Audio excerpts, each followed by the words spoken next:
नाज़रीन अस्सलाम वालेकुम। आज हम तीसरे मार्शल लॉ के नफाज के बारे में गुफ्तगू करेंगे। ये कदरे ज़्यादा अहम मौजू है और ये तीसरा मार्शल लॉ पिछले दोनों मार्शल लॉओं से ज़्यादा ख़तरनाक, ज़्यादा तबाहकुन और ज़्यादा इतना हमागीर था कि उसने सोसाइटी को अब तक अपने कब्ज़े में लिया हुआ है। इस वक्त जो पाकिस्तान के लिए आर्डर कायम किया था, उस वक्त के मार्शल लॉ ने वो पाकिस्तान में आज भी जारी और सारी है।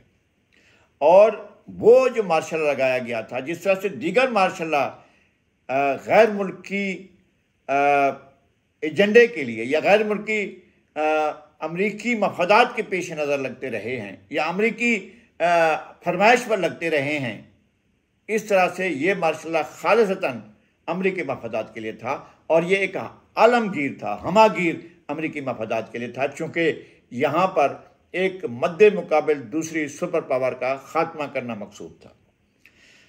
नाज़रीन, हम बात को यहाँ से शुरू करते हैं कि जब पहला धमाका किया, जिसका हमने पिछली वीडियो में जिक्र किया था, सोवियत यूनियन ने 1 अगस्त 1949 को और फिर अक्टूबर में 1 अक्टूबर 1949 को चीन में इनकलाब आया, तो उसके बाद अमरीकी सदर ट्रूमैन ने ख़त लिखा महकमा ख़ारजा को और दफ्तर ख़ारजा से ये कहा गया कि अब ये बताया जाए कि जब सोवियत यूनियन ने धमाका कर दिया है और उसने एटम बम बनाने की सलाहियत हासिल कर ली है, तो फिर अब अमेरिका के अपने मफादात और बैनुल-अक़वामी मफादात के बारे में हमारा तरीक़ाकार क्या होना चाहिए। ये ख़त पहुँचा अमरीकी सदर का दफ्तर ख़ारजा में, तो दफ्तर ख़ारजा में जो बनाया गया कि भाई अब ये काम किसके सुपुर्द किया जाए, कि जो सदर की ख्वाहिश के मुताबिक एक पेपर लिखे और वो पेपर तयन करे कि अमरीकी मफादात का तहफ़्फ़ुज़ अब कैसे होगा। तो इस सिलसिले में एक बहुत बड़े अमरीकी दिमाग जो थे, उनको इस काम पर लगाया गया। उनका नाम था पॉल नेट्शे। पॉल नेट्शे जर्मन नजात थे और फ्रेडरिक नेट्शे जो जर्मन के एक बड़े नामवर फ़लसफ़ी हैं, वो जिस इलाके से ताल्लुक़ रखते थे उसी इलाके से ये पॉल नेट्शे भी ताल्लुक़ रखते थे। और पॉल नेट्शे अमरीकी वज़ारत ख़ारजा में एक आला मनसब पर कायम थे और उनको अहम ज़िम्मेदारियाँ मिली हुई थी। उनसे कहा गया कि आप एक डॉक्यूमेंट तैयार करें कि अमरीकी मफादात का तहफ़्फ़ुज़ कैसे किया जाए। उनने एक डॉक्यूमेंट तैयार किया, उसका नाम है NSC 68 और NSC 68 को बाकी दुनिया में ये डॉक्ट्राइन ऑफ कोल्ड वार कहा जाता है कि ये सर्द जंग का नज़रिया जो है वो इसी से अखज़ किया जाता है और वो इसी NS 68 से उसको सर्द जंग के नज़रिए को जन्म दिया गया और इसको पॉल नेट्शे को सर्द जंग का बानी कहा जाता है। और हाँ, ये दिलचस्प बात है कि 1950 में जब ये रिपोर्ट पेश की गई तो पॉल नेट्शे को सदर ट्रूमैन का मुशीर बनाया गया सर्द जंग पर अमल करने के लिए। और पॉल नेट्शे 1950 से लेकर 1994 तक जो भी सदर आया है, चाहे वो डेमोक्रेट था या रिपब्लिकन था, यानी ट्रूमैन के बाद रोजवेल्ट के बाद कैनेडी के बाद जॉनसन के बाद निक्सन के बाद फोर्ड के बाद जिमी कार्टर के बाद रेगन के बाद बुश के बाद क्लिंटन तक। इसमें कई सदर ऐसे हैं जो दो मुद्दतों के लिए सदर मुंतखब हुए। क्लिंटन भी दो मरतबा मुंतखब हुए थे। क्लिंटन तक हर अमरीकी सदर का मुशीर सर्द जंग के बारे में पॉल नेट्शे रहा है। और पॉल नेट्शे ने एक स्कूल बनाया था जिसका नाम था स्कूल ऑफ होपकिंस, और वो स्कूल जो था एडवांस स्टडीज़ का स्कूल था। उसके अंदर जो पढ़ने जाता था वो दुनिया पर राज करने के लिए जाता था और ऐसे बहुत से अमरीकी हैं जिनने वहाँ से तालीम हासिल की और फिर दुनिया पर राज भी किया। ये एक अलग मौजू है, हम इस पर कभी तफसील से बात करेंगे। तो अब ये जो कोल्ड वार की डॉक्ट्राइन थी, उसने ये तय किया कि ये जंग जो है कोल्ड वार, सर्द जंग, ये हमागीर होगी, ये आलमी होगी, इसका मैदान वसी होगा, ये तालीमी मैदान पर लड़ी जाएगी, ये नफसियाती मैदान में लड़ी जाएगी, ये सकाफती मैदान में लड़ी जाएगी, ये मजहबी मैदान में लड़ी जाएगी, ये फिरका वारत के लड़ी जाएगी, ये नजराती महाज पर भी लड़ी जाएगी, ये हर तरह के महाज पर सर्द जंग भी होगी और गर्म जंग भी होगी। और ये इस जंग के तहत पूरी दुनिया के अंदर हर घर के अंदर ये मसले पैदा किए गए, जो बहुत बड़ी प्लानिंग के साथ पैदा हुए कि लोग किस तरह के मज़ाहिब पर क्या बहस कर रहे हैं, लोग अकायद पर क्या बहस कर रहे हैं, लोग नफसाती मबाहिस क्या कर रहे हैं, लोग सकाफती मबाहिस क्या कर रहे हैं, लोग तहजीबी मबाहिस क्या कर रहे हैं, यह क्यों लिखी गई क्लैश ऑफ सिविलाइजेशन, ये क्यों इस तरह की किताबें आई हैं जो दुनिया में मद्दोजज़र पैदा करती रही हैं। तो ये जो कुछ भी किया गया, ये उस कोल्ड वार का, उसका एक बहुत बड़ा बजट भी था और उस पर पेश नज़र रखी जाती थी कि तमाम इदारे जो हैं उनके बारे में कोल्ड वार का जो डिपार्टमेंट है उस पर भी नज़र रखे कि किस तरह से वो अमेरिकी फ़ौज को क्या करना चाहिए, अमेरिकी इदारों को क्या करना चाहिए, अमेरिकी एयरफोर्स को क्या करना चाहिए, या अमेरिकी जो बहरिया उसको क्या करना चाहिए, और उसका वसअत कितनी होनी चाहिए और किसका कितना दायरा कार होना चाहिए। इस पर भी कोल्ड वार ने तय करना था। और कोल्ड वार का आखिरी गर्म महाज वो हमारी सरजमीन को बनाया गया और हमें यह कहा गया कि तुम अमेरिकी सेंट्रल कमांड की फ्रंट लाइन स्टेट हो।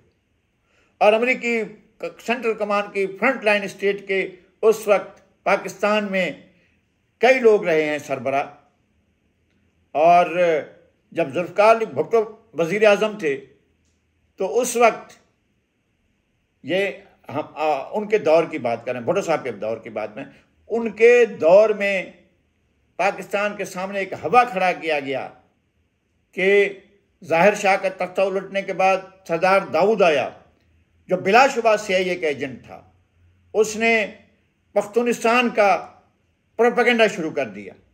उसने काबुल में पख्तूनिस्तान चौक का बाकायदा उसका इफ्तिताह किया, जो दरियाए काबुल के किनारे पर और इंटरकॉन्टिनेंटल होटल के साथ एक बहुत बड़ा चौक है। उस चौक का नाम उसने पख्तूनिस्तान चौक रखा।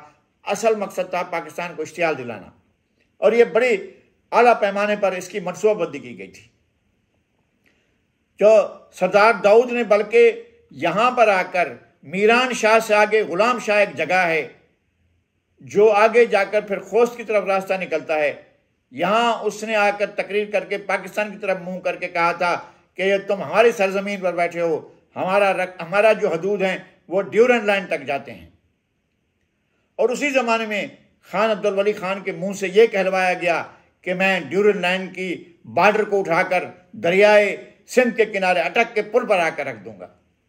और ये एक ऐसा हैजान पैदा हुआ पाकिस्तान के अंदर कि जिसके नतीजे में भुट्टो साहब को सोचना पड़ा कि अब मुझे पाकिस्तान के तहफ़्फ़ुज़ के लिए क्या करना चाहिए। तो उनके सामने एक नक्शा रखा गया। ये नक्शा भी रखने वाले वही लोग थे जो अमेरिकी सर्द जंग के किरदार थे और जो उसकी सर्द जंग के इस गर्म महाज को खोलने के लिए अपना काम कर रहे थे। भुट्टो साहब के कहा गया कि अफगानों को ही यहाँ पर ट्रेन करके उसमें अफगानिस्तान में भेजा जाए, और ये कोई और नहीं थे। अब तो बात खुल जानी चाहिए। ये जनाब नसीरुल्लाह बाबर थे जो उस वक्त FC के सरबराह थे खैबर पख्तूनख्वा में। उस वक्त ये शुमाल मगरबी सरहदी सूबा कहा जाता था। FC के सरबराह थे और मेजर जनरल का इनका रैंक था। फिर इन्होंने वहाँ से रिटायरमेंट ली और उनको गवर्नर बना दिया गया खैबर पख्तूनख्वा का। फिर यहाँ पर मराकज़ कायम हुए अफगानों के। दोस्त मोहम्मद खान यहाँ आए। ये भुट्टो साहब के ज़माने में ही दोस्त मोहम्मद खान आए। ये कौन थे? ये अहमद शाह मसूद के वालिद थे। गुलबदीन हिकमतयार आए। उस्ताद बुरहानुद्दीन रब्बानी आए। उस वक्त ज़ियाउल हक कमांडर इन चीफ थे और चीफ ऑफ आर्मी स्टाफ थे। वो सारे मंसूबे की निगरानी कर रहे थे और इन लोगों को यहाँ कर ला कर आबाद कर रहे थे। अभी भुट्टो साहब का इक़्तिदार मौजूद था, अभी वो वज़ीर आज़म थे और ये लोग आ चुके थे, मुजद्दिदी आ चुके थे, अहमद शाह गिलानी आ चुके थे, ये सारे लोग अपने कैंप कायम कर चुके थे। यहाँ ट्रेनिंग कैंप खुल गए और इन ट्रेनिंग कैंपों में बाकायदा गुरिल्ला वार जो है उसकी तरबियत दी जाने लगी।